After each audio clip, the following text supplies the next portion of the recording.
Back to the show. Today we're going to be talking about climate change. Well, it looks like the climate change lockdowns are here. They're already happening. We kind of expected it. Seems like more and more of these news are coming around where right now they're saying that the heat is getting so excessive that people are under risk of dying from it. More than 25 cities tied on or broke record high temperature Saturday during a heat wave that enveloped much of the southwestern United States over the weekend. Approximately 53 million people are still under excessive heat warnings as extreme temperatures begin to shift east. And California's Death Valley, which holds the world's record for hottest recorded temperature, 134 degrees set over a century ago, was the hottest place in the country Saturday at 122 degrees. And so and I'm going to show you how everything is coming around like it did with COVID. We're going to be needing to protect people from something that's, going to harm them. And in this case, it's not COVID this time around, it's heat waves. And you can already tell that this is something that they're using as an agenda to push these lockdowns again. And this is happening in France. Outdoor events banned in parts of France. Outdoor public events have been banned in an area of France as record-breaking heat wave sweeps across Europe. Concerts and large public gatherings have been called off. And scientists say periods of intense heat are becoming frequent and longer lasting as a result of global warming. I mean, there's no data to prove that, them saying that, but let's say, that is the case and they're doing it. It's bad enough all of a sudden in 2022 that we're going to block people from being able to go outside. Everyone now faces a health risk. There you go. So climate change is now a risk to your health. So just like it was with COVID, now it comes to the time they're going to be using that same excuse to say that you can't do this and you can't do that. Indoor events at venues without air conditioning are also banned. An official said public events, including some of the official 18 June resistance celebrations, will be prohibited from Friday at 1400 until the end of the heat wave. So something here sounds familiar? Yeah, I think in 2020 we were told the 2 weeks to slow the spread. And now we're relying on this, statement that whenever the heat wave ends, we'll let you have outdoor events. It's not for you to decide. It's for them to ban and allow when they please and when they don't feel it's too bad for you to go outside. Like basically pushing you in a bubble that you don't care to live in, and you manage your own risk as an adult, like with everything else. But you're not smart enough to do that. So we're gonna make sure that you don't go outside until we tell you it's safe for you to be outside. The French Interior Ministry warned people to be extremely careful and not to expose themselves to the weather. So now you can't expose yourself to the climate. You should just sit inside.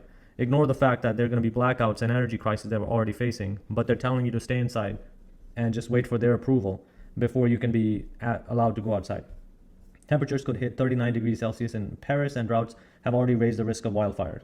And the increased use of air conditioner and fans was forcing France to import electricity from neighboring country. But then again, Ukraine-Russia war has caused them to have a lack of natural gas now, so we'll see how that goes. And also in Spain, which has experienced its hottest May since the beginning of the century, temperatures are forecast to hit 43 degrees Celsius this weekend. And water is so low in large stretches of Italy's largest river that locals can walk through the middle of the expanse of sand, and wartime shipwrecks are resurfacing. Okay, let's see. We'll follow up on that to see how true that is. And then in the US, similar stories are coming out. Now, you might have already seen the video, you might have already kind of heard about this story, but it's where they're saying that these 2,000 cattle were killed due to heat and humidity in Kansas. Thousands of cattle in Kansas have died in recent days due to heat and humidity, dealing a blow to one of the country's leading cattle production state as the industry grapples with extreme weather and rising production costs linked to the war in Ukraine. So they're already having trouble, and now the cattle is just dying.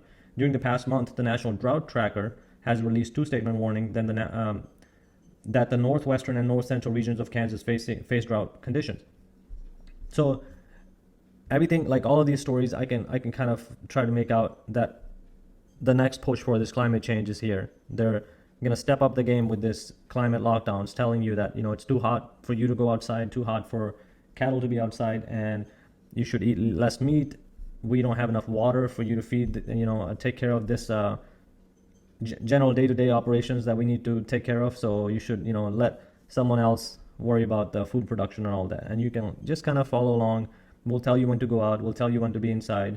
And that's kind of your job now. And, surprisingly, this is something that we have already known about, because November 23rd, 2021, they had already posted this video on WEF, World Economic Forum now. That's the where all the democratically quote unquote elected leaders go there to be part of unelected sort of a government where a group of people are just sitting there. I don't even know how they got those titles, but they're there making decisions like this, and everything seems to fall in place and go according to plan that they had talked about years ago. But they had already mentioned this. What if extreme weather froze your bank account? So prepare for disruption, particular to our food. What if extreme weather froze your bank account? Is that, this is from Ice Age Farmer. I follow him on YouTube, and he's very thoughtful in his videos and brings a lot of good information. But the main point I wanted to make here is that climate disaster requires carbon lockdown and totalitarian response for which technocrats have been salivating for generations. And this is the key word that they're going to have to eventually start pushing for, is carbon lockdowns. Everything that you do has an impact, but they want you to be able to monitor every single bit of that and tell you how your impact is causing the environment, the climate change, and everything to change in the world where other people are at harm. Simple thing like just being in our environment is too bad for the environment. I mean, that's the craziness here. Like, they're telling people that have been living around in the environment and are part of the environment to say that you are an impact on the environment bad enough that we have to control you and how you interact with the environment that you were born in. That's how much of the control that they're looking for. And people should be freaked out over this, that this is happening and this is already here. And these climate lockdowns are being pushed as something that, they can just tell you when to go out and when not to go out. But anyways, I just wanted to bring this to your attention. And what we can do is make sure that you have your own, some sort of an energy source at your home. I always make sure I have ability to have some kind of a solar generator. If that's something you're able to afford or look into it or save up for, that'd be the time to do it. Make sure you have your own food source. Try to, I always have enough. The basic needs of your family should be met, first of all. Like, everyone is focused on the money. That's how we were raised, at least in the Western nations. But that is already losing its value fairly fast. If we look at inflation, your wages haven't really gone up. Even if they have, the cost of living has exponentially grown in a way that the wages aren't compensating for any of that. So your work towards and your time towards the money is where you need to change your focus from. Is that something that is getting you something to meet your basic needs? When that money is gone, where are you going to look for that? And that's why I think it's better for people to invest in some sort of a food operation at their own house. If they have the place, if they have the space, you should be able to do even a little bit something. And get in with your local community to make sure that people are connected. You're connected with the people that are of similar mindset, and you can say, I'll work on this while you work on that, and figure that out now, because it's going to happen fast when this time comes, and they're going to tell you that you can't eat meat. We don't have enough food for you. So be smart about that. And the climate lockdown change, sure, your water is going to be, a scarcity. I feel like water is going to be something you're going to have to comply and do some kind of a task, jump through hoops to get water, because your carbon footprint is too much. I think these all sound crazy, but even this, I remember myself thinking climate change, they let them do their thing and promote this as something that they want to approach and correct. But I didn't feel like that this would be so fast that they're going to bring about lockdowns because there's a heat wave out there and not allowing people to do the thing that they could be smart enough to do on their own. The government is stepping in every single aspect of your life. And you need to push them back in a way where it's, okay, well, if you're going to do this, I need to at least have my food sources and everything at home so I don't have to rely on you as much. That would be my first step, which I have taken, and it's a lot harder work than I thought it would be.